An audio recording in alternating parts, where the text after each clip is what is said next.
Señal de humo cruzando océanos y fuego.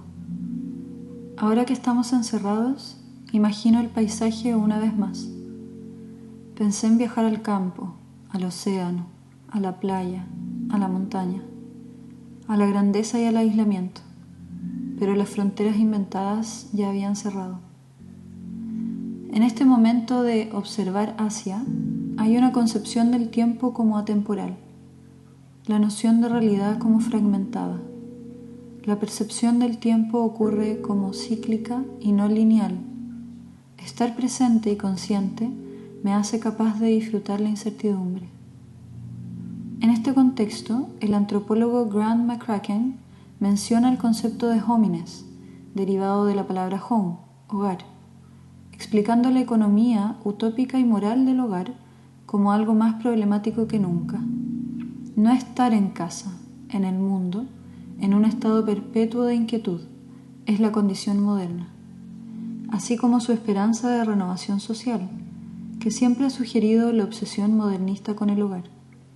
Como sabemos, habitar es ser.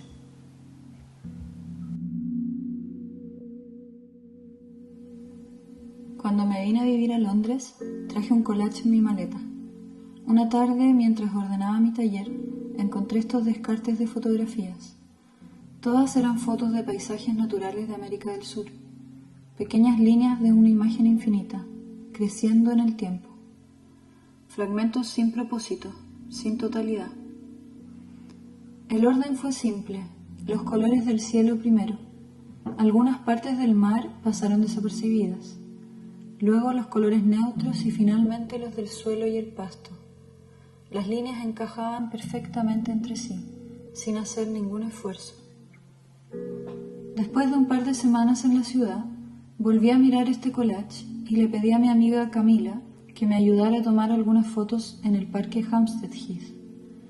No estaba segura de cómo armarlo, pero le dije que quería hacer coincidir el horizonte de las fotos con el horizonte real de Londres. Para entonces, Hampstead era mi lugar favorito. Fue una acción simple, incluso un gesto, hacer coincidir las dos líneas del horizonte. Una vez allá, pudimos ver parte de la ciudad a lo lejos. Al caminar por el bosque, se transformó en un refugio natural y distante, con hojas y humedad para respirar. Tomé muchas fotos ese día con mi Minolta. Camila posaba, se reía, estaba soleado y ventoso.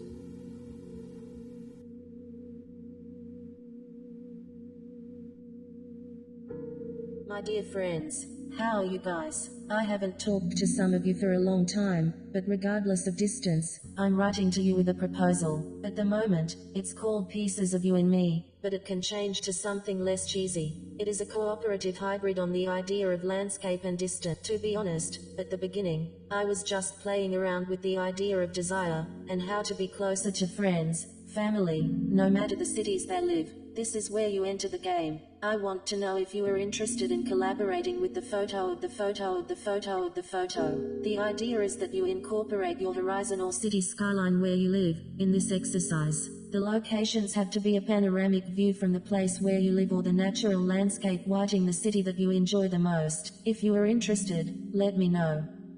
I'm interested. I want to participate. Beauty, I will be in Italy and then in Spain, before returning to Canada. I'll help you whenever I'll be. How amazing. I like the idea. Yes, let's do this. Hello Fiorella, what I am going to tell you may sound brutally honest, and I really do not want to be annoying or interfere with your project. Considering a little our almost non-existent relationship in the past year, I think that my co-participation does not fulfill much with the idea, especially because of the title. It seems to me that, maybe, you should seek for those who have really lived in you and you in them. People really close to you. Good luck. Hi Nico, no worries at all. I understand. In fact, it is funny because the project has nothing to do with my relationship with my friends. It is actually related with their relationships with the landscape, and not with the people who provide the photos.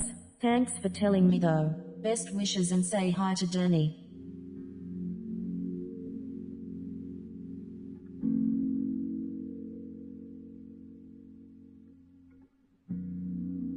These emotional displacements are a response to the post-colonialist feeling, with triple quotation marks, that we, South Americans so-called exotic, mestizos, millennials or global have you felt that you belong to everything and nothing at the same time? I am thinking in the Chilean territory, and how colonization and the economic culture have significantly marked its landscapes. Also, the creation of narratives from local people to the land.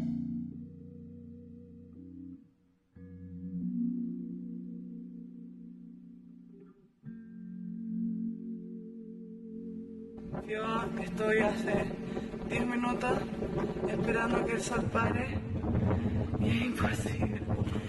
Estoy en el lugar más lindo del mundo, weón, y no puedo sacarle una foto. Y me vine aquí a las roquitas para que no hubiera viento y nada, weón.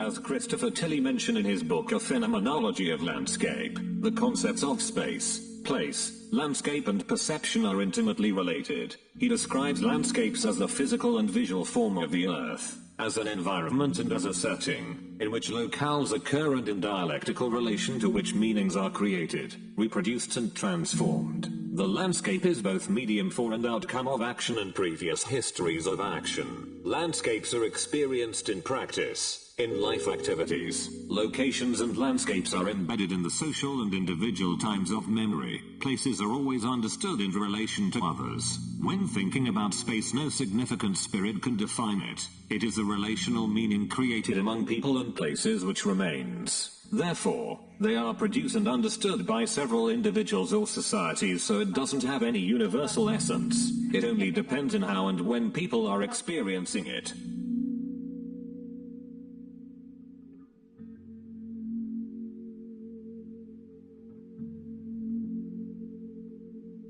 En septiembre del 2019 fui a una residencia para artistas en Mergozzo, Italia. El pueblo está aproximadamente a 1 hora de Milán en tren y es conocido por sus canteras de mármol y granito. El lugar es hermoso. El gran lago, escondido entre las viejas montañas, ha estado descansando allí desde tiempos prehistóricos. La organización nos invitó a visitar la cantera de mármol rosado, una de las últimas que sigue abierta al público.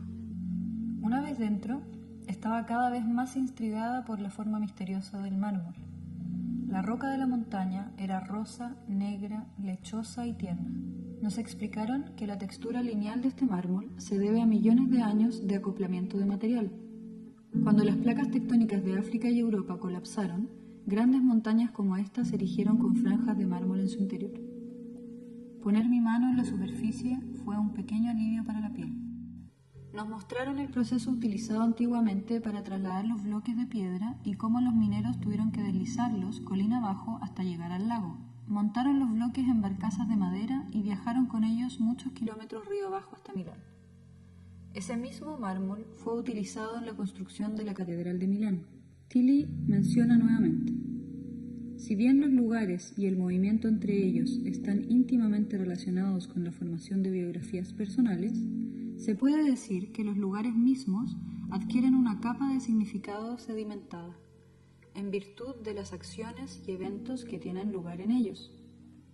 Las biografías personales, las identidades sociales y la biografía del lugar están íntimamente conectadas. La experiencia en Mergozzo fue vital para entender un paisaje como percibido. La pieza principal fue un fotomontaje de 2 imágenes. La primera era de las paredes de mármol de la cantera y la otra del lago, representando un paisaje ficticio de la montaña y el lago juntos. Cuando le pedí a mis amigos que tomaran la foto para el proyecto de collage, ellos compartieron sus experiencias del paisaje urbano y natural en un constante buscar o lamentar un lugar o futuro que no podemos comprender completamente y el miedo de que tal vez nunca lo encontremos. I am reading the texts from Zygmunt Bauman again. One of the most interesting concepts is the one of liquid modernity, as a representation of today's highly developed global societies. Many of us are experiencing these mixed feelings and the sense of complexity's placelessness in changing cities like London, especially now, when we are isolated as small islands. These pictures connect memories, time and space. The collaborative exploration implies the absence of identity or an absolute identification with landscape. For us, there is an analytical disposition towards the environment, and moreover, a sentimental and sensitive relationship that we establish with it. Edward Ralph referred to the sense of placelessness as the systematic erosion of locality as meaningful. This argument enables an interesting discussion about the politics of space. Ralph comments, the paradox of modern landscapes is that they are dehumanizing because they are excessively humanized. There is nothing that has not been planned to serve the human needs, and there is nearly nothing in them that can happen spontaneously, autonomously or accidentally, which expresses human emotions or feelings.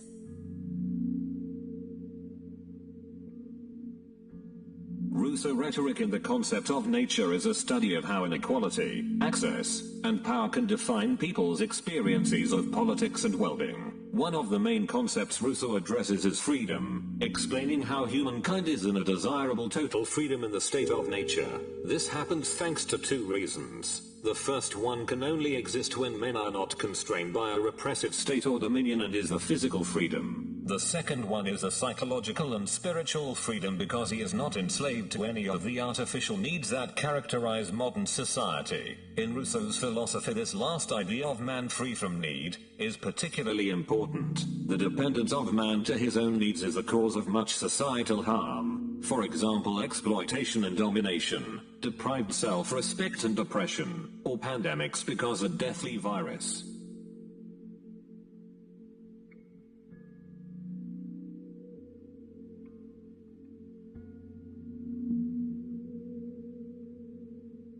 These spotted plants are the sad reminder of nature and vegetation we can experience for now, revealing one of the most important problems of political philosophy, the alienating capitalist as an example of losing the touch and proximity to it, controlling and constraining it to a pot. Nature occurs only in contained spaces within the city. In this case, nature is a lost value, a big metaphor. Now that we are locked up, the virtual practice can be a possibility to share social experiences of the landscape. The online experience of created landscape or space describe the meanings that flick with the borders of placelessness and displacement. It's funny how leisure platforms like online chat, games and social media are reactivated now that almost all the globe is in quarantine. It will be interesting to measure the impact of these platforms depending on the place they are geographically being used. More than ever, we are experiencing the differences between being and being in the world. Now, without real places, there cannot be spaces. The body is what activates place, and it can be significantly emotional. In a way, we are absorbed in a world of places with imaginary geographical contexts that become real in association with experiences. The personal and cultural identity is bound up with the place. This is fundamental to understand the formation of biographies. I am virtually lost sometimes when browsing nonsense websites like walking in different directions at the same time. Walking is thinking and being present in the world. But I don't believe this consciousness can be felt as the same in the physical sphere and the virtual one. The digital body and the real one are not representative of each other. As Rebecca Solnit mentions, to be lost is to be fully present, and to be fully present is to be capable of being in uncertainty and mystery, and one does not get lost but loses oneself, with the implication that is a conscious choice, a chosen surrender.